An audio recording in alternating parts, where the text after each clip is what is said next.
जी अस्सलाम वालेकुम। ये बताएं कि ये बहुत गंदी जगह पे जो है जगह दी गई है, क्या कहेंगे इस हवाले से?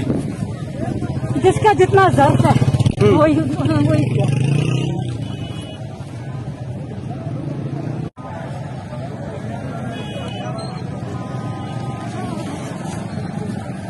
जी अस्सलाम वालेकुम। आज बहुत ही बुरी जगह दी गई है जलसे के लिए, इसके हवाले से क्या कहेंगे? कितनी गंदी स्मेल है यहाँ।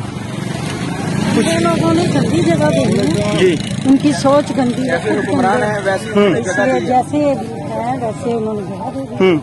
लेकिन जो हमारा लीडर है अल्हम्दुलिल्लाह, उससे हम लोगों को इसलिए उसकी तरफ देखते हैं तो हमें ये चीजें कुछ नहीं चाहिए। ठीक है जी। उनका सीने पकड़ के आता है अल्लाह ताला। ये लो, ये तो आओ। स्मेल बहुत ज्यादा आ रही है। हाँ जी हैं? बहुत ज्यादा स्मेल है यहाँ। हाँ जी भाई। तो क्या समझते हैं ये ज्यादती नहीं की गई?